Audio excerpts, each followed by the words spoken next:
सोचो, भगवान ने या नेचर ने या इवोल्यूशन ने, जो भी आप मानते हो, एक सिस्टम बनाया जिसमें हर चीज मरने के लिए डिजाइन की गई है।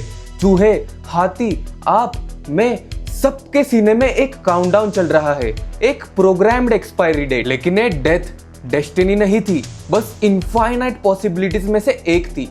कोई फिजिकल लॉ नहीं था जो कहता हाँ 80 साल के बाद सब खत्म। ओशन में अभी भी एक शार्क तैर रही है जिसका जन्म अब से 400 साल पहले हुआ था, और एक माइक्रोस्कोपिक क्रीचर है जिस पर साइंटिस्ट ने डेकेड्स तक एजिंग के साइंस ढूंढे, नहीं मिले, टेक्निकली इमॉर्टल, अभी भी जिंदा। तो फिर सवाल ये है कि हम क्यों मरते हैं, और इसका जवाब साइंस के पास थोड़ा अलग है और ज्यादा डिस्टर्बिंग भी है, क्योंकि साइंस कहता है ये गलती नहीं थी, ये एक डेलिब्रेट चॉइस था, कोल्ड, कैलकुलेटेड, और आप उस चॉइस के विक्टिम है। और आज हम उस चॉइस को लेयर बाय लेयर समझेंगे, इवोल्यूशन से, मॉलिक्यूलर बायोलॉजी से, और उन साइंटिस्ट की रिसर्च से जो मौत को रिवर्स करने की कोशिश कर रहे हैं। लेकिन पहले, जब आप एक्चुअली मरते हैं, होता क्या है?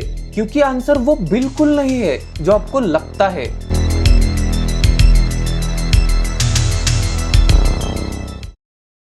पुराने डॉक्टर्स के पास एक ही टूल था, मिरर टेस्ट। मुंह के आगे शीशा रखो, फॉक्ड हुआ तो जिंदा, क्लियर हुआ तो गॉन। सिंपल और पूरी तरह से गलत, क्योंकि साइंस के लिए मौत एक मूवमेंट नहीं है, एक प्रोसेस है। नोबेल प्राइज विनर वैनकी रामकृष्णन, जिन्होंने इसी टॉपिक पर पूरी बुक लिखी है, वो कहते हैं जब डॉक्टर आपको डेड डिक्लेयर करता है, उस वक्त आपकी बॉडी का मेजॉरिटी हिस्सा अभी भी जिंदा है, सेल्स ऑक्सीजन यूज कर रही है, सिग्नल्स भेज रही है। इसीलिए ऑर्गन डोनेशन पॉसिबल है। एक सिस्टम शटडाउन होता है, बाकी सब नहीं। 2013 में कैलिफोर्निया में एक 13 साल की लड़की जाही मिकमैथ, उसका ब्रेन डेड डिक्लेयर हुआ। हॉस्पिटल का वेंटिलेटर बंद करने का प्लान था। उसके बाद फैमिली ने उसे न्यू जर्सी ट्रांसफर कर दिया, क्योंकि न्यू जर्सी का लॉ कहता है कि रिलीजियस ग्राउंड्स पर ब्रेन डेथ लीगल डेथ नहीं है। एक ही बॉडी, एक स्टेट में लीगली डेड, दूसरी में लीगली अलाइव। मौत की डेफिनेशन ज्योग्राफी पे डिपेंड करती है।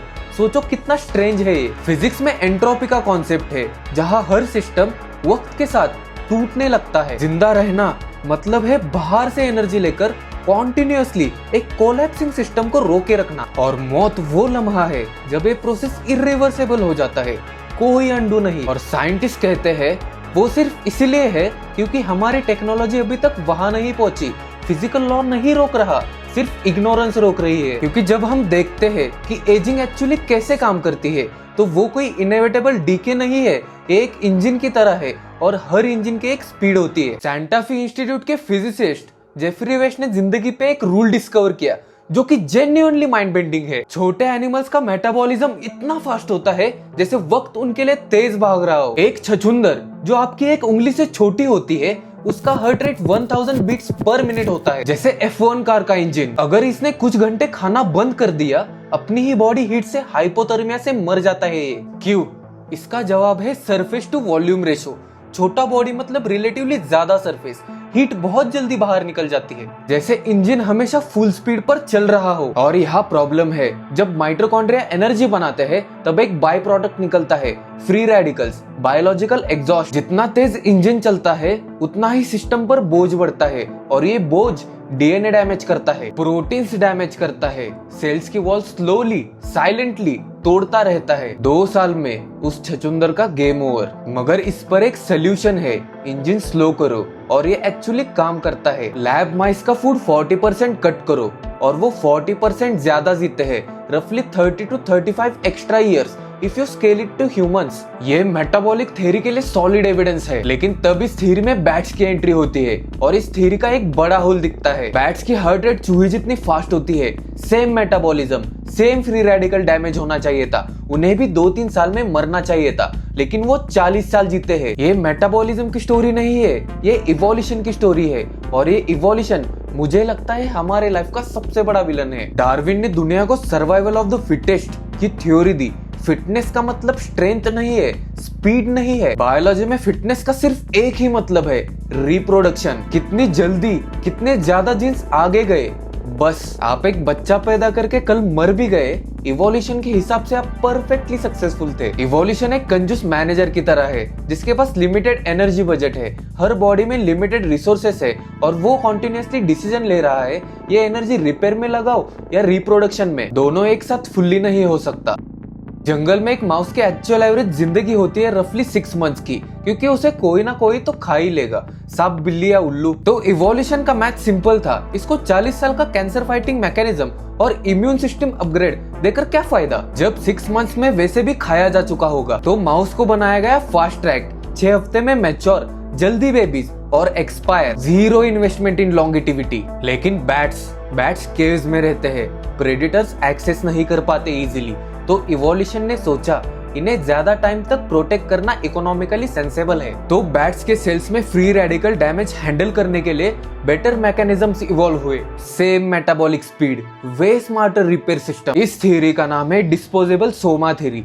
सोमा मतलब बॉडी, आपकी बॉडी डिस्पोजेबल है, एक use and throw container for your DNA. Evolution ने आपको एक पर्पस दिया, जीन्स आगे भेजो, उसके लिए मिनिमम जिंदगी जो जरूरी थी रफली वो मिली, इससे ज्यादा इन्वेस्ट करना इवोल्यूशन के हिसाब से वेस्ट था। हम ह्यूमंस ने फायर डिस्कवर की, शेल्टर्स बनाए, मेडिसिन्स बनाए, अपने प्रेडेटर्स को सिस्टमैटिकली एलिमिनेट कर दिया। जैसे जैसे सर्वाइवल गारंटीड होता गया, इवोल्यूशन ने स्लोली हमारी रिपेयर बजट बढ़ानी शुरू की। 120 साल तक जीना बायोलॉजिकली पॉसिबल है, कोई हार्ड लिमिट नहीं है। और यही तो मैं कहना चाहता हूँ, ये डिजाइन डेलिबरेटली लिमिटेड था। किसी ने डिसाइड किया था कि आपको एक पॉइंट तक ठीक रखना है और बाद में डिस्कार्ड कर देना है। भगवान ने या नेचर ने या इवोल्यूशन ने, किसी ने ये चॉइस की और वो चॉइस रिवर्स की जा सकती है, क्योंकि कुछ क्रीचर्स ने ये ऑलरेडी कर ली है, 700 साल आगे तक जी चुके हैं। ये शार्क देख नहीं सकती, इसके कॉर्नियाज में एक पैरासाइट परमानेंटली अटैच हो गया है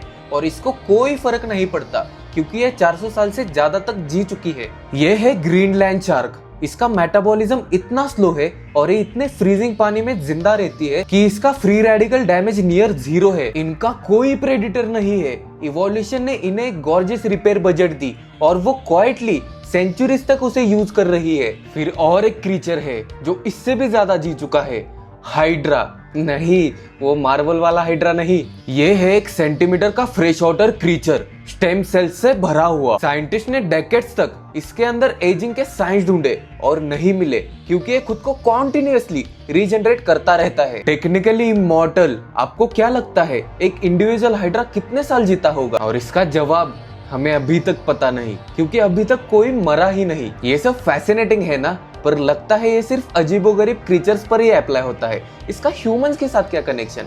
रुको बताता हूँ। 2005 में स्टैनफोर्ड में एक एक्सपेरिमेंट हुआ जो जेन्युइनली डिस्टर्बिंग है। साइंटिस्ट ने एक बूढ़े चूहे और एक जवान चूहे को लिटरली स्टिच किया साथ में, उनके ब्लड सर्कुलेशन सिस्टम को फिजिकली कनेक्ट किया एक शेयर्ड सर्कुलेटरी सिस्टम में। इस प्रोसेस को कहते हैं पैराबायोसिस। कुछ हफ्ते बाद बूढ़े चूहे के मसल्स रीजनरेट होने लगे, लिवर यंगर होने लगी, ब्रेन में एक्टिविटी इंप्रूव हुई, वो बूढ़ा चूहा फिजिकली जवान चूहे जैसा बिहेव करने लगा, एजिंग रिवर्स हो रही थी, जिंदगी लिटरली एक बॉडी से दूसरी बॉडी में ट्रांसफर हो रही थी। आज के टाइम सिलिकॉन वैली में कुछ कंपनीज इसी टाइप की यंग प्लाज्मा थ्योरी ऑफर कर रही है, $8,000 पर सेशन। एल्टोस लैब्स, जिसमें जेफ बेजोस ने इन्वेस्ट किया है, बिलियंस डाल रखे हैं सिर्फ एक चीज के लिए, डेथ को कैसे रोके। लेकिन अभी भी इसका कोई फुल्ली प्रूवन जवाब नहीं मिला। लेकिन क्लियरली एक certain class of people decide कर चुकी है कि इंतजार नहीं करना। ह्यूमंस को अमर बनने से रोकने वाला एक ही एनिमी है और वो सच में क्रीपी है। जब एक सेल अनस्टेबल हो जाता है, वो जिंदा रहने की जगह चूज करता है खत्म होना।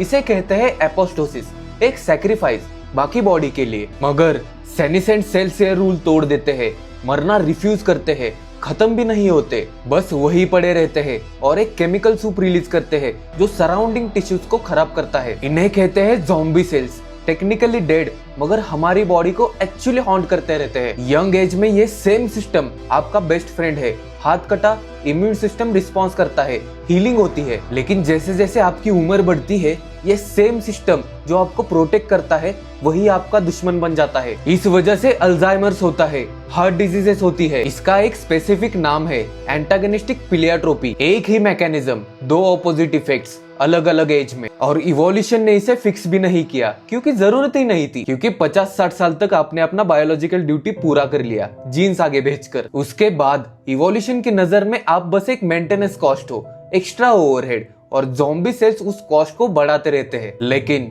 2016 में मायो क्लिनिक के साइंटिस्ट ने इन ज़ॉम्बी सेल्स को सिलेक्टिवली किल करना सीख लिया। ड्रग्स से, जीन थेरेपी से ओल्ड माइस के सेनिसेंट सेल्स क्लियर किए, उसका फिजिकल फंक्शन बेटर हुआ, उसके बाद लाइफ स्पैन लॉन्गर हो गई, इन्फ्लामेशन ड्रामेटिकली रिड्यूस हुआ, वो यंगर नहीं हुए लेकिन एजिंग स्लो हो गई मेजरेबली। इसका ट्रायल अभी ह्यूमंस के साथ चल रहा है। तो वो सवाल, क्या हम मौत को रिवर्स कर सकते हैं, ये अभी फिक्शन नहीं रहा, ये एक्टिव रिसर्च प्रोग्राम बन चुका है। तो अब तुमसे पूछना चाहिए, क्या ये होना चाहिए? वेनकी रामकृष्णन कहते हैं, कोई फिजिकल लॉ नहीं है जो कहे कि इंसान 120 साल से ज्यादा नहीं जी सकता, कोई हार्ड लिमिट नहीं है। Longevity escape velocity theoretically possible है, मतलब टेक्नोलॉजी हर साल आपकी लाइफ 1 साल एक्सटेंड कर दे, अनंत काल तक। और अब एक अजीब चीज होती है जब सच में ये पॉसिबिलिटी आप सीरियसली ले लेते हो। अगर आपके पास इनफाइनाइट टाइम हो, क्या आप आज सुबह उठते जब अलार्म बजता, या आप सोचते कल कर लूंगा, कल के बाद कल, 400 साल के बाद भी कल? ये एक साइकोलॉजिकल कॉन्सेप्ट है, टेरर मैनेजमेंट थ्योरी। जब लोगों को अपनी मॉर्टेलिटी की याद दिलाई जाती है, वो ज्यादा मीनिंगफुल डिसीजंस लेते हैं, जेन्युइनली कनेक्ट करते हैं दूसरों से, वो रिस्क लेते हैं जो एक्चुअली मैटर करते हैं। मौत एक एडिटर की तरह है जो अननेसेसरी सब कुछ काट देता है, और जो जेन्युइन है, जो रियल है, वही बचता है। ग्रीनलैंड शार्क का कोई पैशन नहीं, हाइड्रा का कोई भी वो एक रात वाला मूवमेंट नहीं, कोई बेस्ट फ्रेंड नहीं, कोई हार्ट ब्रेक नहीं, वो सिंपली एग्जिस्ट करते हैं सेंचुरीज तक। जिंदगी को एक्चुअली जिंदगी बनाने के लिए पर्पस चाहिए, मीनिंग चाहिए और कनेक्शंस चाहिए। इवोल्यूशन ने आपको डिस्पोजेबल बनाया, यूज एंड थ्रो, एक कंटेनर फॉर जीन्स। लेकिन आप जो ये देख रहे हो, जो ये सोच रहे हो, ये सिर्फ कंटेनर नहीं है, और ये प्रूव करना आपके हाथ में है हर दिन। अगर ये वीडियो अच्छा लगा तो लाइक करो, हाइप करो, कमेंट करो और सब्सक्राइब करो। This is web of everything और मैं हूँ शिवम। मिलते हैं नेक्स्ट वीडियो में।